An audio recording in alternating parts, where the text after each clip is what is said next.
The sister has a question. So the question is, is it really haram to pet a dog, and then can they judge me as not a Muslim just because I love the dogs and pet the dogs? Sister, what's your background? Are you a Catholic? Are you a Christian? Or are you Muslim? Or? No, I believe I'm Islam. But if you say that Muslim is totally... So were you born in a Muslim family, sister? But I don't think they're really... No, were you born in a Muslim family? Yes. You were born in a Muslim family and you are a Muslim. But you have got pets as dogs. Sister, we would prefer that non-Muslim should be given the first chance.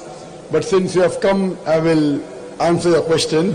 I would request the volunteers that before anyone asks a question, please check whether they are Muslims or non-Muslims. I believe you are born in a Muslim family and you are a Muslim, correct? I believe I am Muslim, but they say that I'm not Muslim. No, but you believe you are Muslim, correct? Yes. But just because you keep dogs as pets, and the prophets earlier kept dogs to take care of the sheep, of the cattle, so the other people say you are not a Muslim. Sister, in Islam, keeping dog is prohibited in your house as a pet. But keeping a dog for hunting is no problem. As a guarding your house, no problem.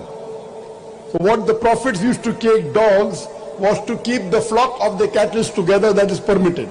So if you use dog for hunting, it's allowed. To take care of the cattle, it's allowed. To keep a dog to guard your house outside is allowed. But in the house as pet, it is not prohibited. It is prohibited, sister. It is prohibited because the spit of the dog, it's unclean. And today even science tells us that the saliva of the dog, there are various diseases that can be acquired. And one of them is hydrophobia.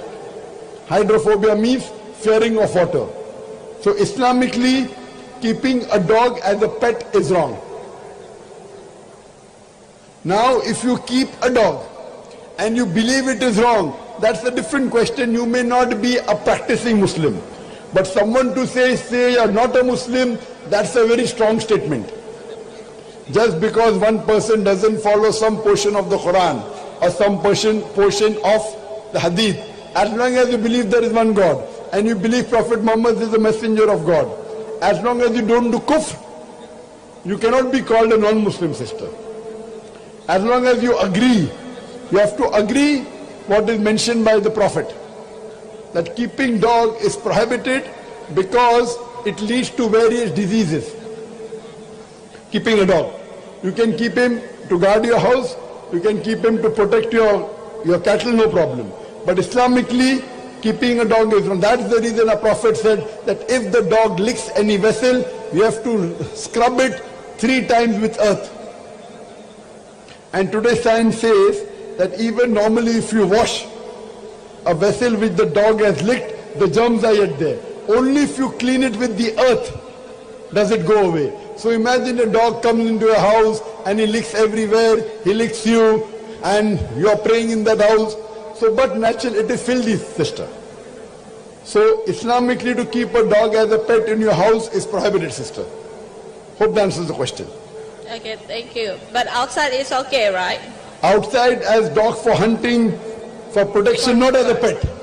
For guarding the house. Guarding the house, no problem. But not that you have to allow him to lick you. Yeah. Or to play over you. If you pat If you pat the head. Because the tongue cannot reach the head. So if you pat, you only pat the head because the tongue of the dog cannot reach the head. Yes. Hope that answers.